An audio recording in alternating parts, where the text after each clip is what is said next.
చేస్తారా? ఎందుకు చేస్తారు? ఎందుకు కేసు కడతారు? కూర్చుంటే కేసు కడతారా? నేను రాను, నేను ఇక్కడ ఉంటాను, నేను ఇక్కడ ఉంటాను. రోడ్డు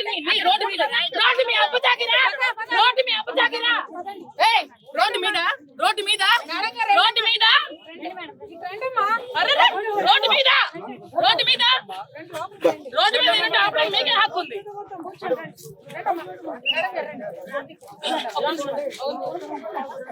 ప్రశాంతంగా ఉన్నాం కదా.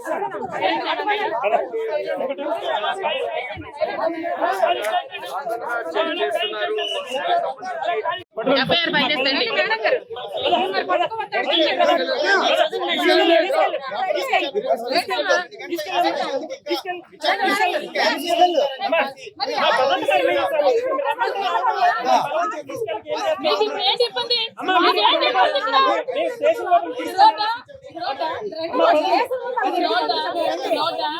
జిల్లాలో విపరీతమైన డ్రగ్స్ దందా, భూ కబ్జాలు, భూదందాలు, మర్డర్లు, దళితుల మీద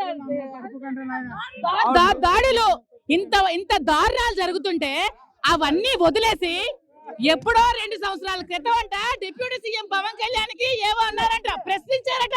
ప్రశ్నిస్తే పొద్దున 11 గంటలు తీసుకొచ్చి సాయంత్రం 5 వరకు స్టేషన్ లో కూర్చోబెట్టాడు. ఏంటండి దువ్వా శ్రీనివాస్ చేసిన తప్పేంటండి? ఏం చేశారు? ఏం చేశారని తీసుకొచ్చి కూర్చోబెట్టారు. ప్రశ్నిస్తే తప్ప? ప్రశ్నిస్తే తప్ప? ప్రశ్నించకూడదా? ప్రశ్నించకూడదా? నిన్న కాక నిన్న అచ్చినాడు పంచాయతీలో దళితులు ఇల్లు పాల్గొంటారు. దళితుల మీద దౌర్జన్యం చేస్తే పట్టించుకున్న నాదుడు లేడు. అనవసరంగా 2 సంవత్సరాల క్రితం ఉన్న కేసుని ఆల్రెడీ 41 నోటీస్ కూడా ఇష్యూ చేశారు. ఈ కేసు మీద ఇంటికి వచ్చి ఇచ్చి మళ్ళీ మొన్న ఈ అచ్చినాయుడు చేసిన ఈ ధాన్యపు ఈ కుంభకోణం 75 కోట్ల కుంభకోణం కోసం ప్రశ్నించాడని తీసుకొచ్చి అక్రమంగా నిర్బంధించి స్టేషన్ లో ఇంతసేపు కూర్చోబెట్టి ఒక భోజనం లేకుండా ఒక సిట్టింగ్ ఎమ్మెల్సీని ఇంతసేపు కూర్చోబెడతారండి. ఏం తప్పు చేశారు? ఉదయం 11 గంటలకు మేము వస్తే 4:30 అయింది. ఇంతవరకు అతనికి పచ్చి మంచినీళ్ళు లేవు స్టేషన్ లో. ఏం చేశాడని ఎంతసేపు స్టేషన్ లో కూర్చోబెడుతున్నారు? అడగండి. ప్రజలారా అర్థం చేసుకోండి. కూటమి ప్రభుత్వంలో ఒక ఎమ్మెల్సీకే రక్షణ కరువైతే సామాన్య మానవుడు పరిస్థితి ఏంటి? సామాన్య మానవుడు ఎలా బతుకుతాడో చూసుకోండి.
ఉద్రిక్తత